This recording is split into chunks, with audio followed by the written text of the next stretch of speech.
Good morning and welcome back to Mobility Matters. I'm your host, Javier Betancourt, Executive Director of the Citizens Independent Transportation Trust, or CITT for short. We're the agency of Miami-Dade County charged with overseeing your half-penny sales tax for transportation and implementation of the People's Transportation Plan. I have two amazing guests today.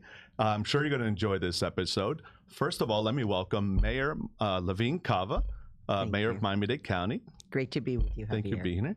And actually the mayor's appointee to the CITT, longtime member, Paul Schwiep. Paul, welcome to the program. Good morning. Thanks for having me.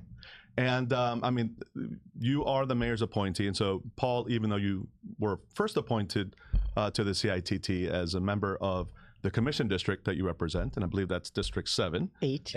I got that wrong. Sorry about that. And that was back when you were the commissioner for that district. You were then reappointed, and so you kind of have this countywide perspective now as a member of the trust, right? Yes, that's right. And as I recall, you're also a former chair of the trust. I was a chair for about 2.5 years, 2013 through mid-2016.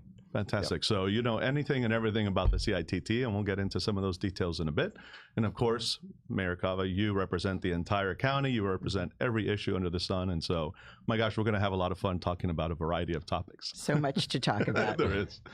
So first of all, something you two have in common, beyond residing largely in the same neighborhood, is that you're both attorneys by profession. So tell us about that background and how that kind of parlayed into public service. We'll start with you, Mayor Cava. Sure. I thought you were going to say we're both bicyclists. That too. Okay, so many and things you in as common. well. So we're all of us bike enthusiasts, but I think Paul beats us all. He's a real regular. I do ride. Yes, he rides a lot.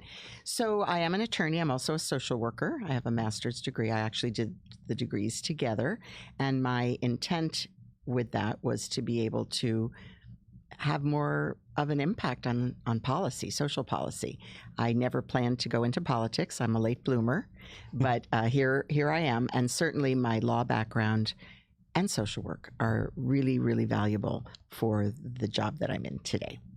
Yeah, and actually it's as a result of your social work that we first met when you were with Catalyst, and I forget the name before that. And I Human was at the Services RPC. Coalition, yes. That was fantastic. So we did a little work together. That's exactly right. And such a great organization. You know. Thank you. The emanation of my soul and doing great, all about social justice and improving access to services, training people to be civic leaders, and focusing on the key issues that we all care about, including mobility and housing, environment, health.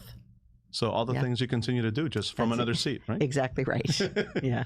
And Paul, how about you? How did you transition into public service? Let me say first, it's always been impressive to me that Madam Mayor emphasizes first being a social worker and a lawyer second. And a lot of lawyers need to let you know, like within the first 30 seconds, that they're a lawyer, right? So she keeps that under the radar, but she has that law degree in her back pocket, and she has to pull it out and use it every now and again. It's helpful. Very. I went to law school at the University of Oregon. And Eugene has a real bicycling culture to it. And you couldn't really park on campus. So I started like riding my bike to school while I was in law school. Then I started practicing law in Miami and spent a lot of time stuck in traffic. And wasn't feeling so good about how I was keeping my health up. And I just decided one day, hey, I can ride to work. That was like in the mid-90s. And I've been doing it pretty much every day since. I commute from my home in Palmetto Bay, we're Great and 8, and to my office in Coconut Grove.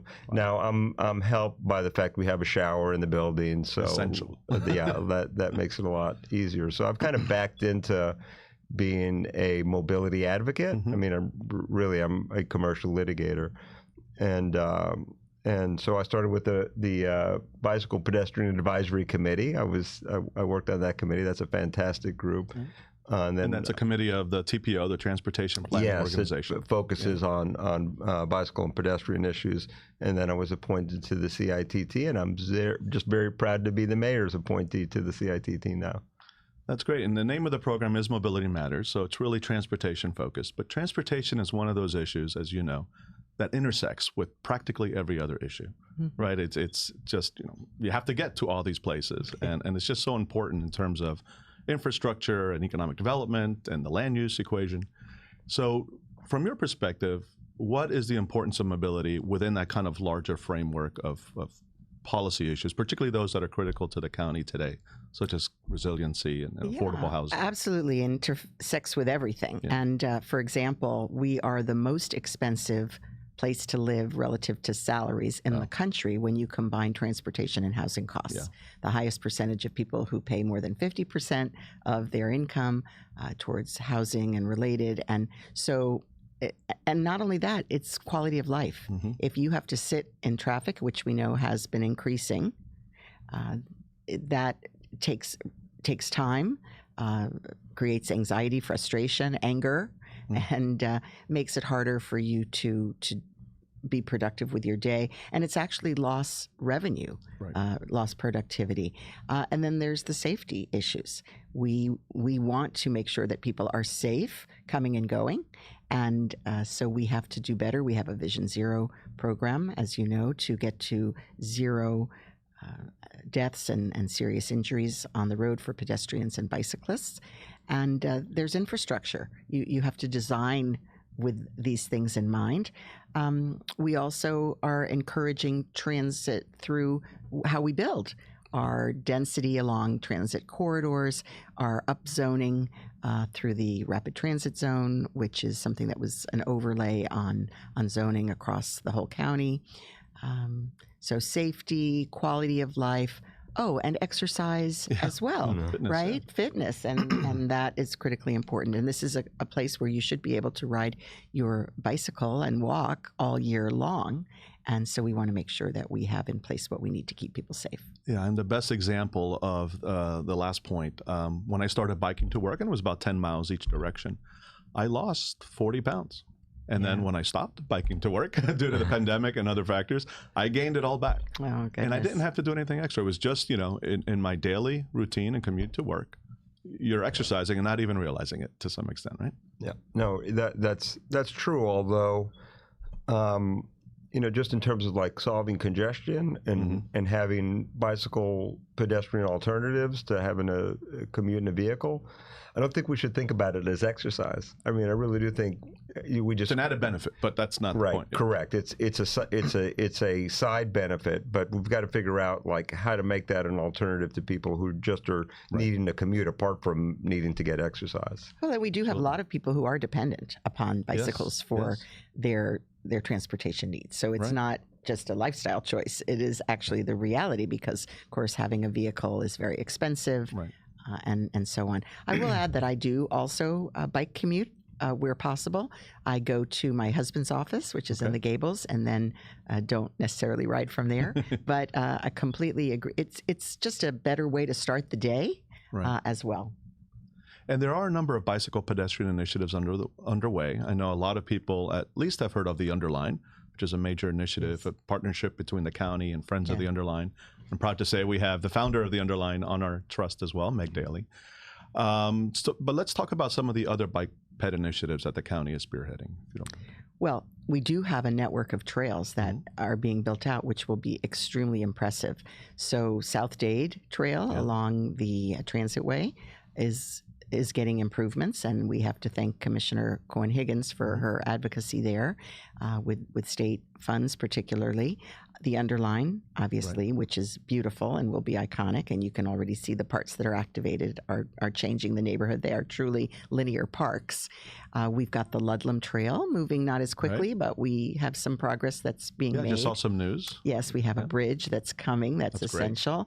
Great. And it will be a commuting corridor, not just for connecting to, of course, you could continue bicycling north or south, but also to get on at the Dadeland station to the Metro Rail or the new BRT that goes south. So it will all connect right there, but also to schools. There are a number of schools along that pathway. So we're expecting a lot more school traffic, if you will.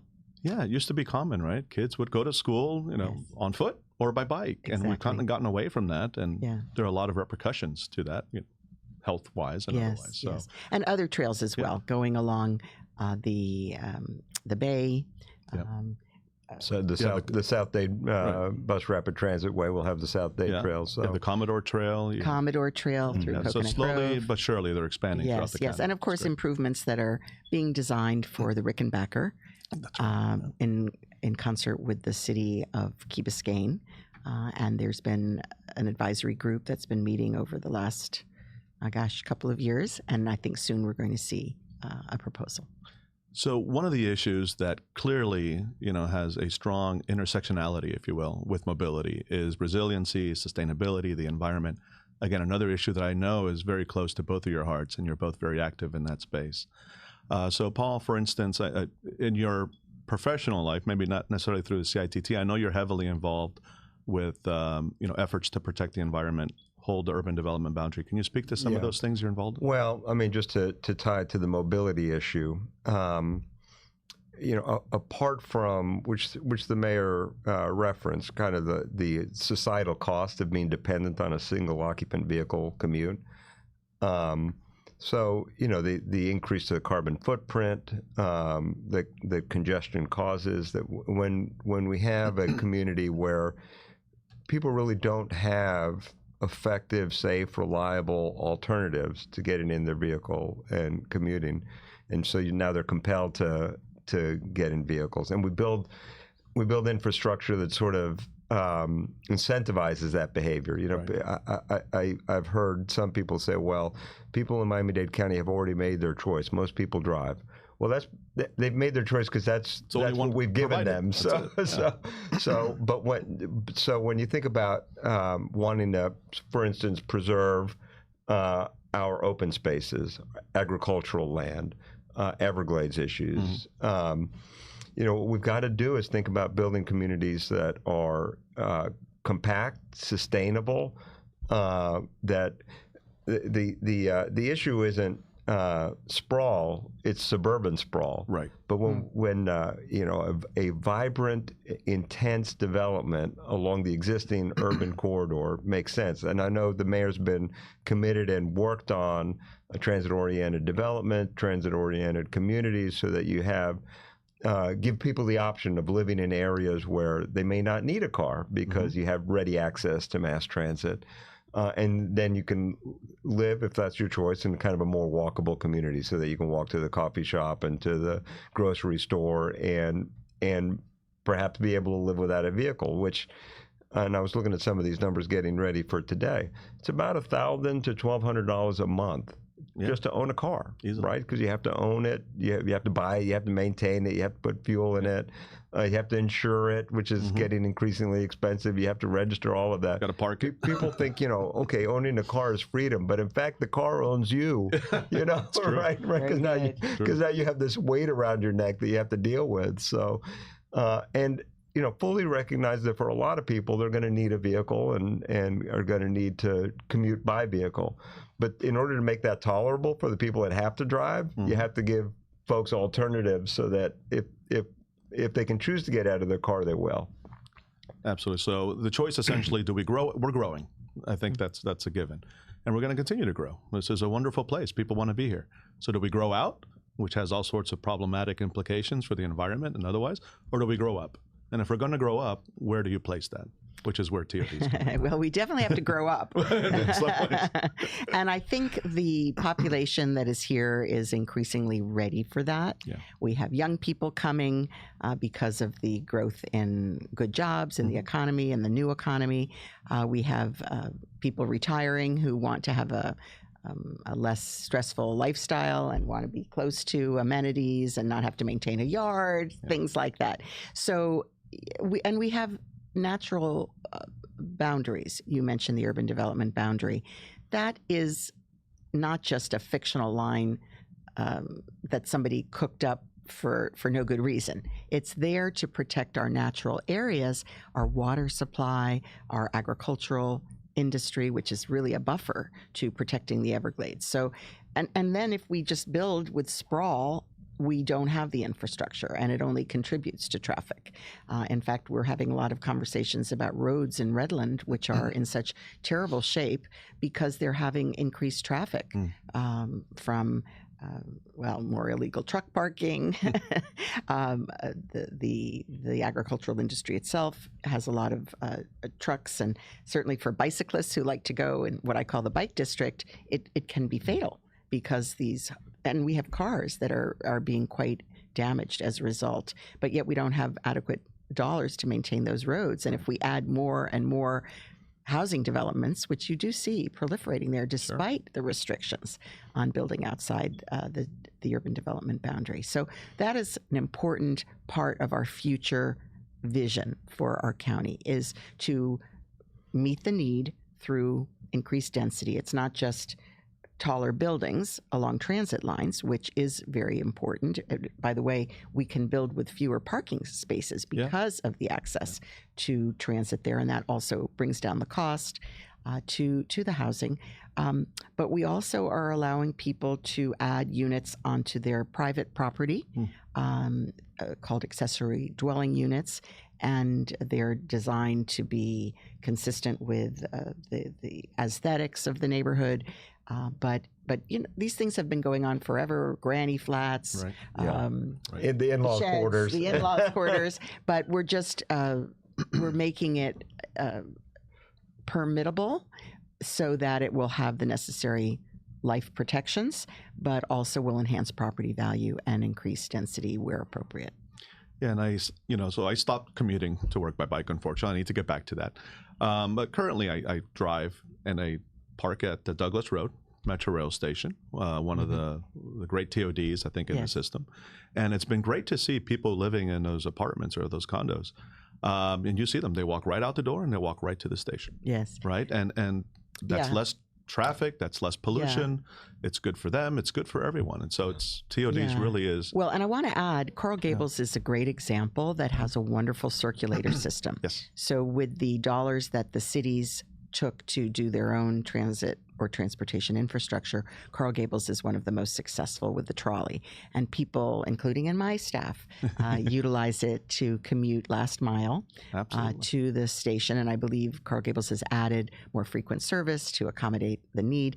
Cutler Bay is another one that has a great circulator that articulates to the transitway, especially at the mall on 211th Street. A major hub, an express stop on our express bus routes there. So we've seen increased usership. And I don't know if you're ready to go to this point, but I'm very proud. Ready when you are. I am very proud that we are at pre-pandemic levels on transit usage in this county.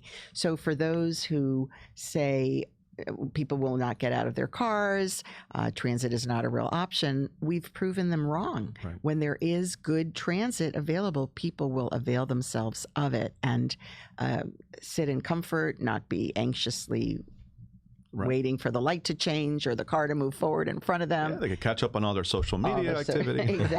Exactly. So I'm very proud. And of course, we're doing everything in conjunction with CITT to improve that service and make it even better for more people.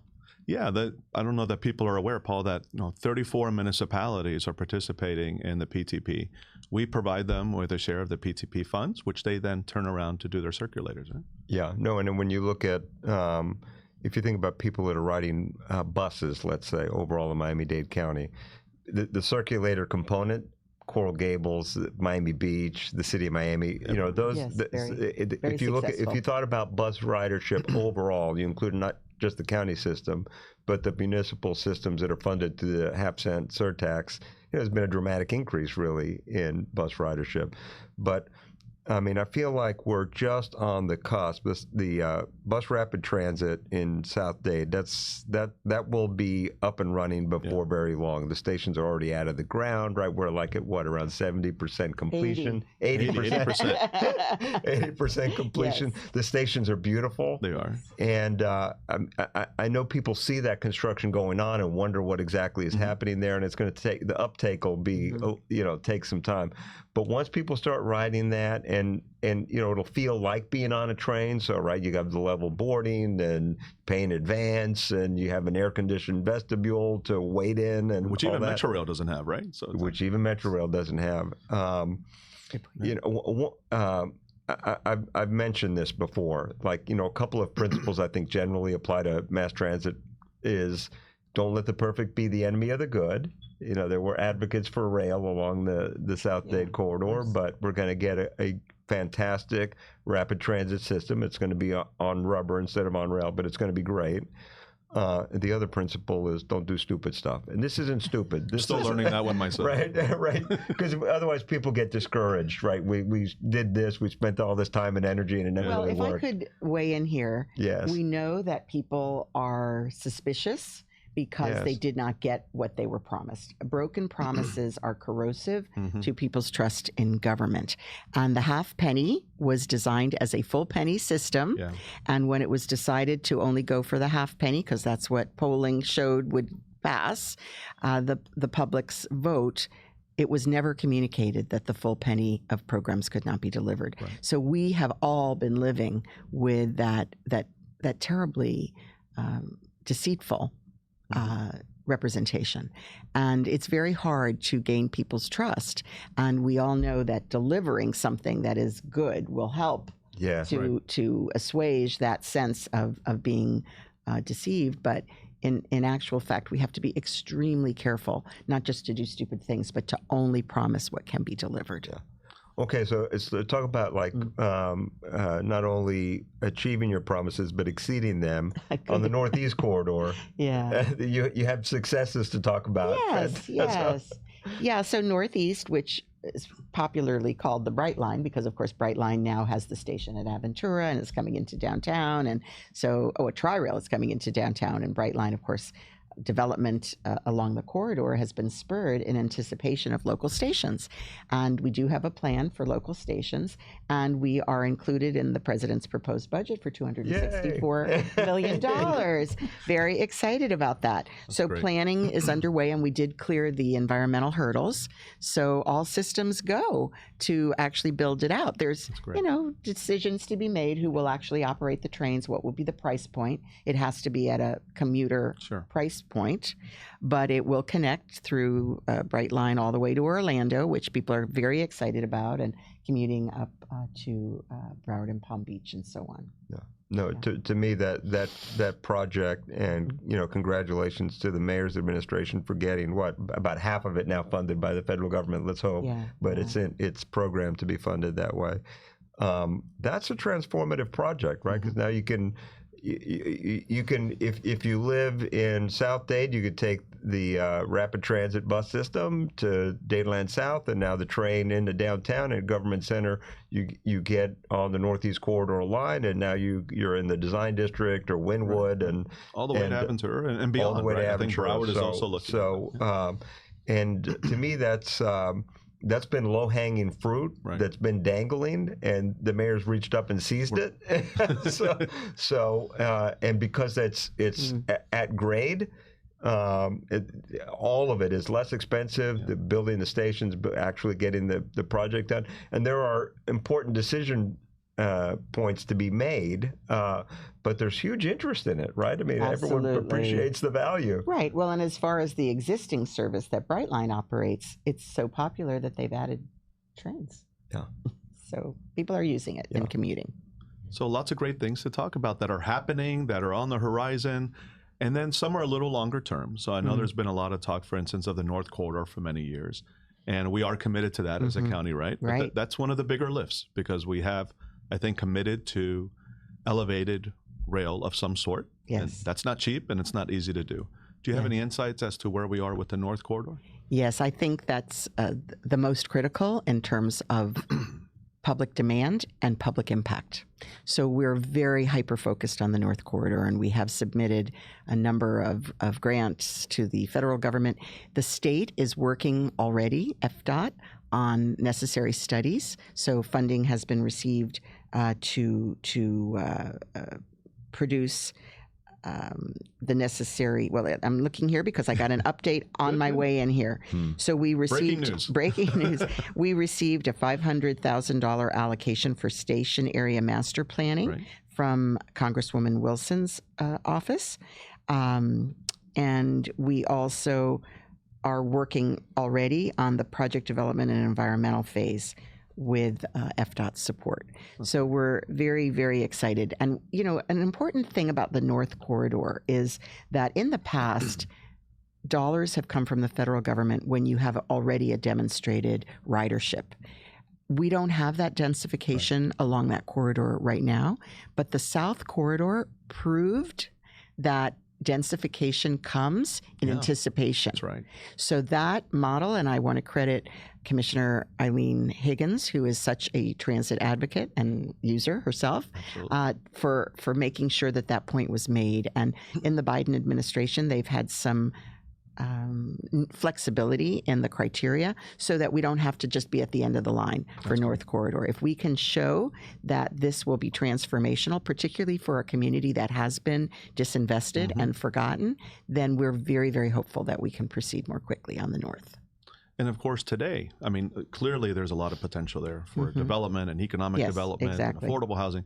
But just today, you know, it'd be the great way to get to a game or a program at the stadium. You have Miami-Dade College North. And so there are major kind of institutional players along that corridor. We're talking about 27th Avenue, of course. Yeah, and FIFA, we got World Cup. Yeah, World Cup. You have the tennis tournament that just took place. Yes. And it's become a 365-day destination. Yes. It's not just football anymore. Exactly, yeah. And it's consistent with what the mayor was discussing earlier in terms of really figuring out how to have smart development within our existing urban envelope as opposed to needing to move further out west because that's already an urbanized area. And now you create, and you know, you do see it in along the South Corridor. There's been all this development around where the stations are going to be planned. So, and with I've heard this, that there's always a concern with buses because bus routes can change. Yeah. But when you have a fixed rail system, you know, developers know there's certainty there. So now you can plan accordingly. So there should be great interest in getting that done. Yeah.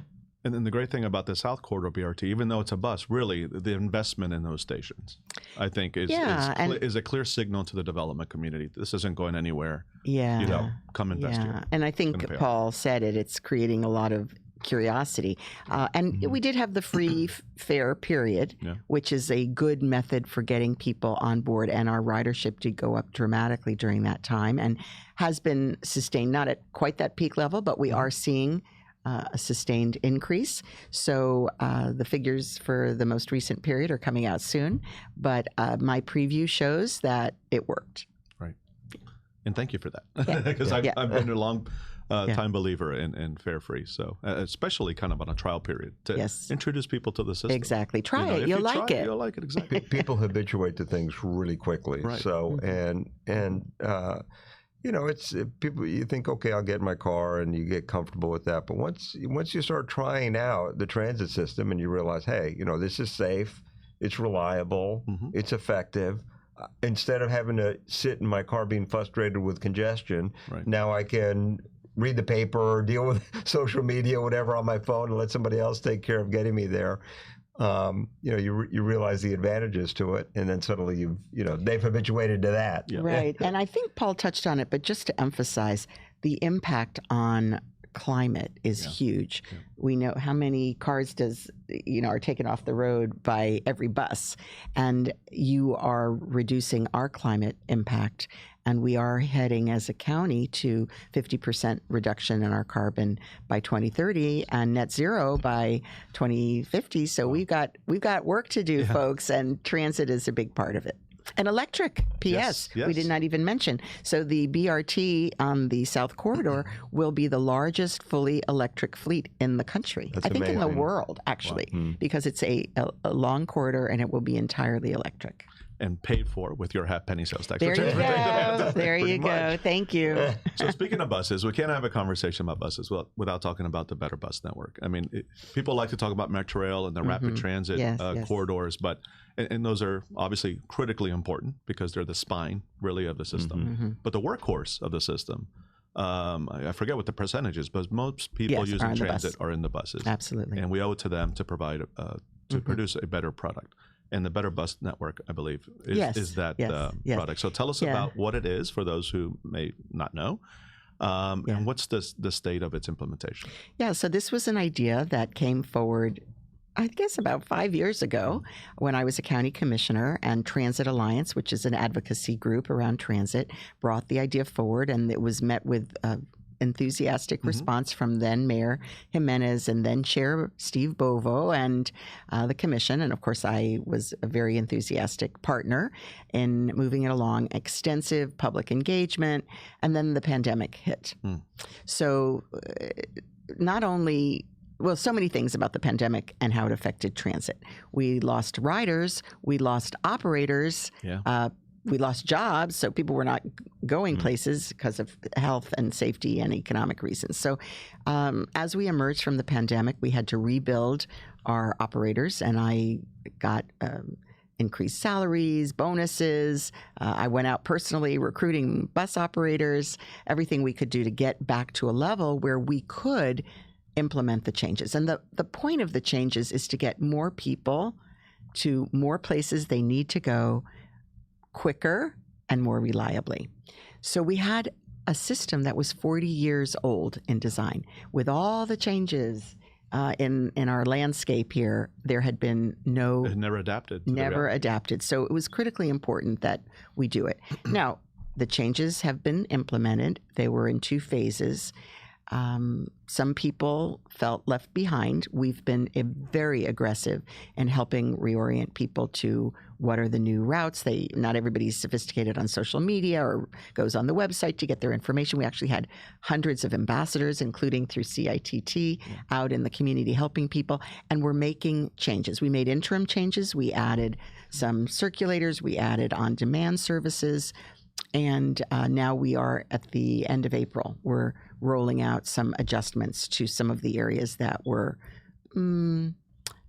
causing the most heartache, I will say. And we certainly heard from many that they felt left behind, or But the overall intent has been achieved, which is more frequent, reliable service for more people to get to their jobs or school, and turning them into transit users. So we needed to improve service for those who were already reliant, and we needed to make it a choice system so people could leave their cars at home. Yeah, and thank you for referencing our CITT ambassadors. That's a great plug. If you're interested in joining our program, please visit our website, miamidade.gov/ambassadors. Paul, speak about what the ambassadors are, and specifically, I know we surveyed them on a couple of occasions on how they're experiencing the Better Bus Network. Yeah, so what are some of the observations? Okay, well, just on the Better Bus Network, I mean, two things. Change is hard, number one, and loss aversion is a thing. If people think something's been taken away from them, they're always going to react to that. So loss aversion.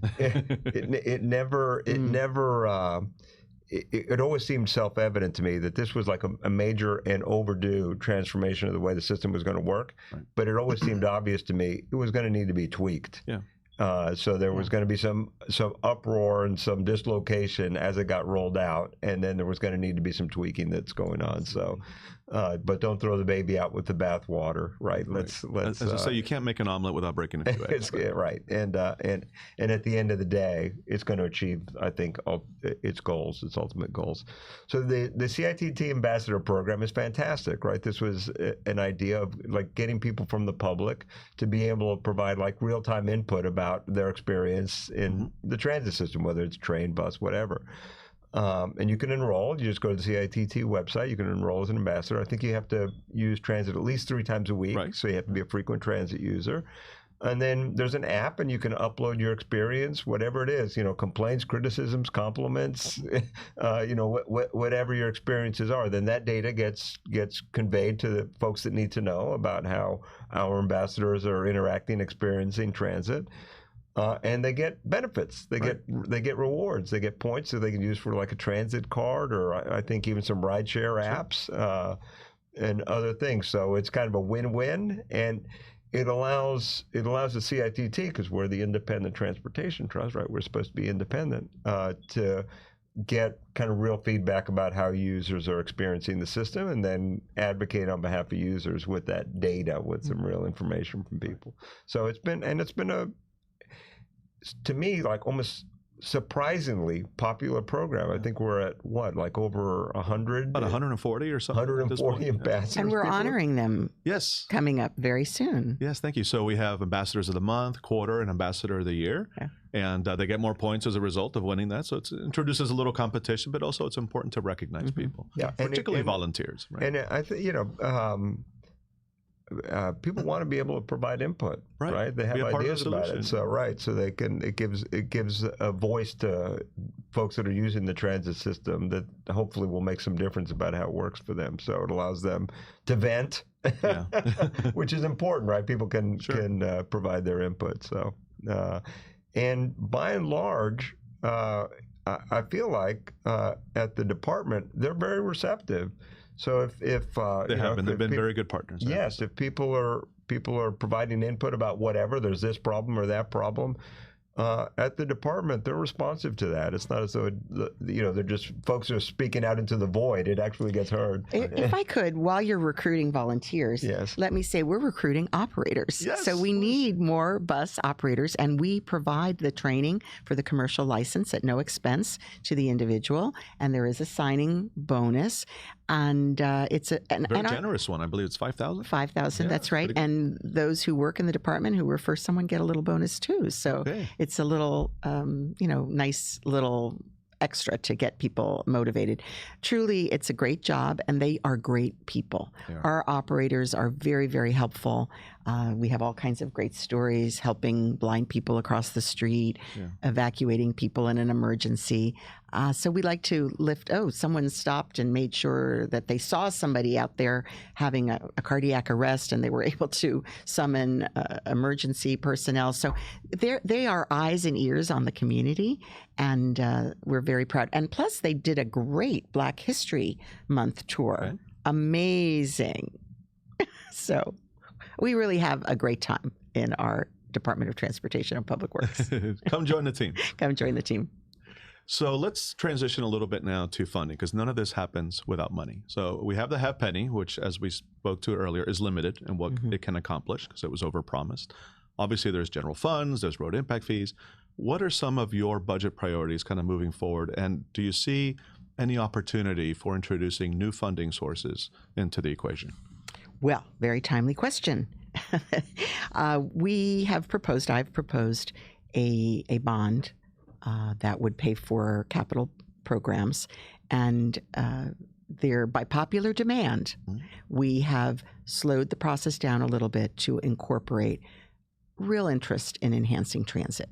So we'll see. We have a little time to work through all the details and what that will be, but we hope that the public will feel that we've made enough progress here that they can trust us to spend additional dollars to enhance the system and make a long-term investment in completing these corridors and other transit needs. We've also dedicated some significant general fund dollars for operation, and have built out a pro forma that includes all of the major corridors in the SMART program, which includes the major corridors that we've been discussing. And of course, we're drawing down federal dollars like mad. So we've been extremely successful in tapping into the bipartisan infrastructure bill and many other sources.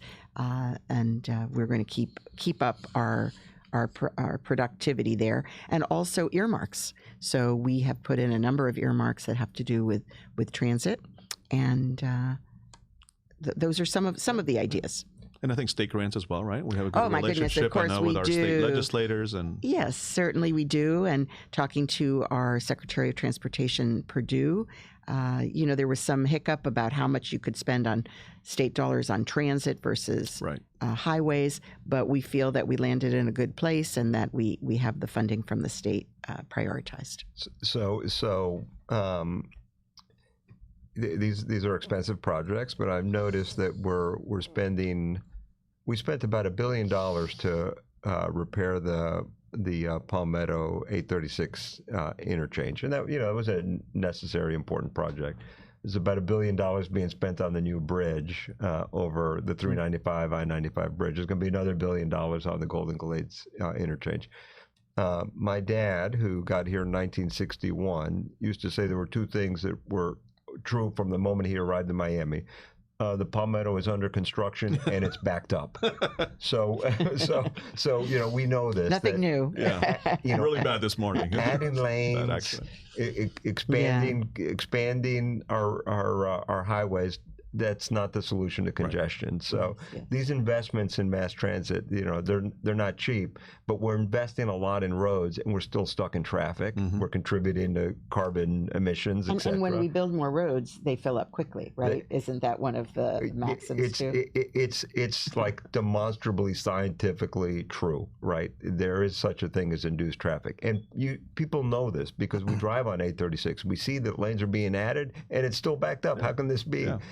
It's that way because it just encourages the more traffic. So you've got to invest in alternatives. There's some people that have to drive, but the way you make it tolerable for the folks that have to drive is you give alternatives to people who can make a choice to do something different, whether it's bike or train or whatever the alternatives to a single occupant vehicle commute are, because it just expanding our roadway systems doesn't solve congestion. It just hasn't. I mean, we know that. We see it.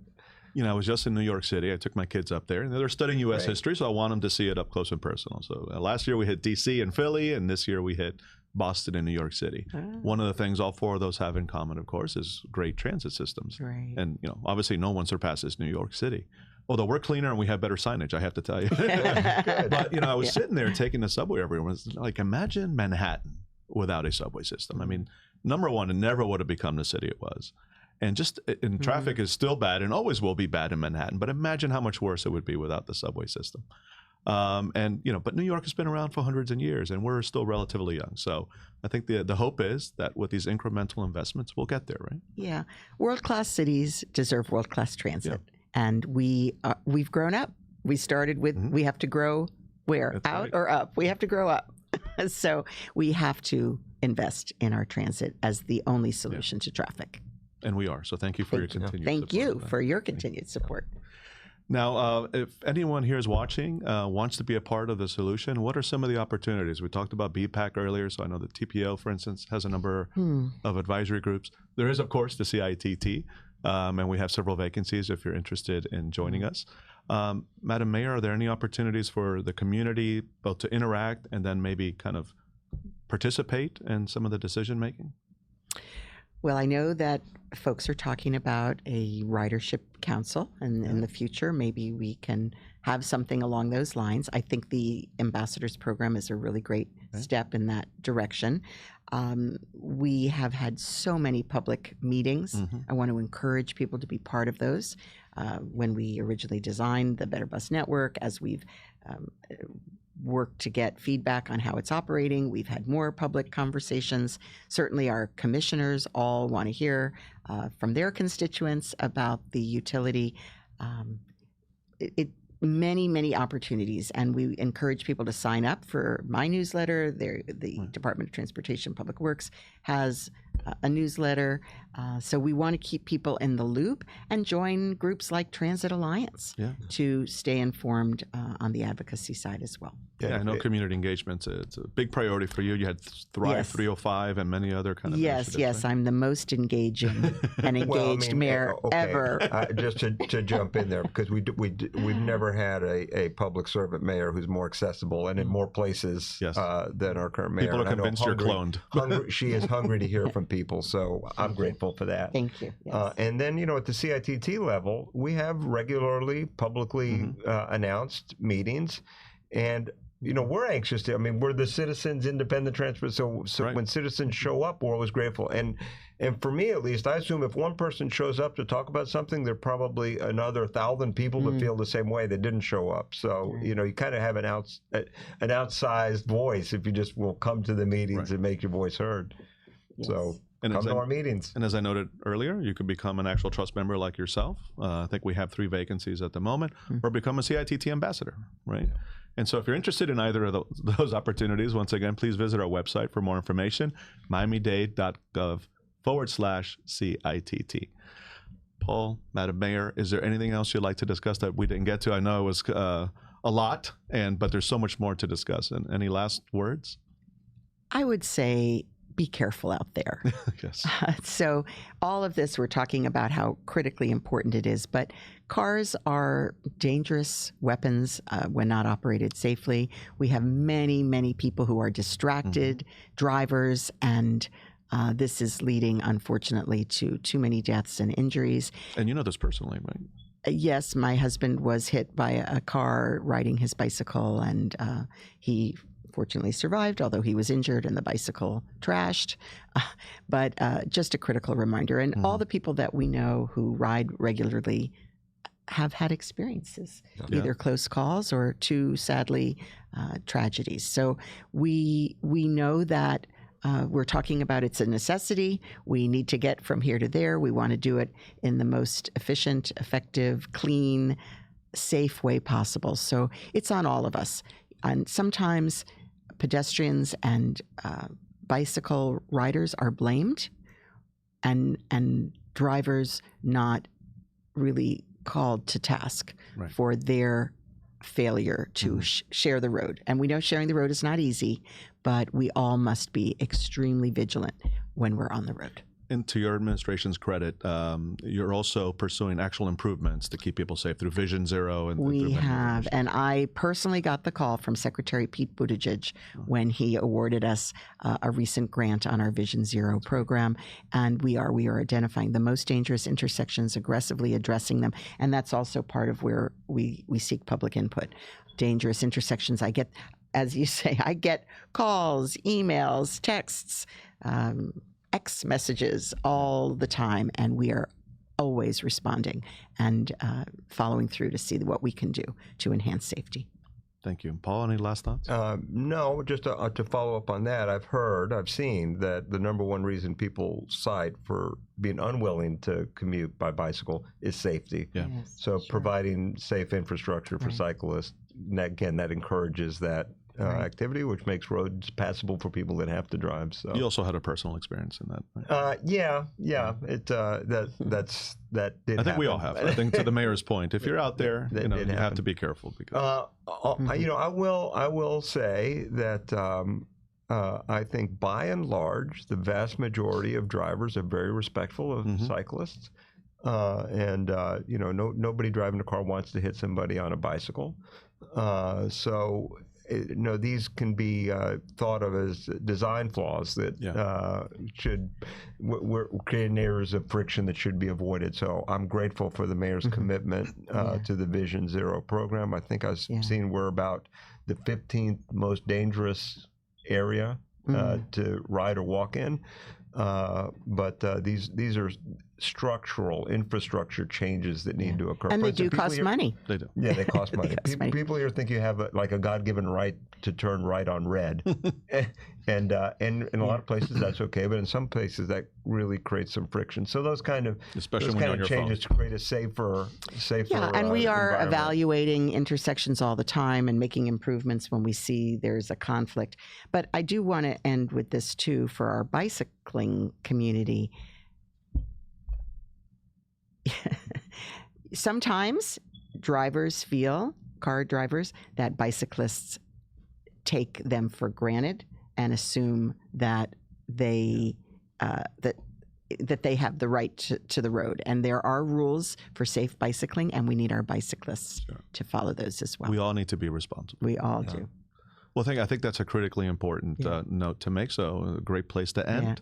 That is all the time we have here on Mobility Matters. I want to thank my amazing guests. Mayor Levine Cava, thank you. I know you're extraordinarily busy, so thank you for carving out some time Very for important us. to be here. Thank you. Thank you, Madam Mayor, for making the Thank time. you, Paul. Appreciate And it. Paul, thank you. And thank you for all the years that you've committed Thanks. to the CITT. Appreciate it. You've been an amazing it's a member pleasure. and continue to be so. Yeah. Yes.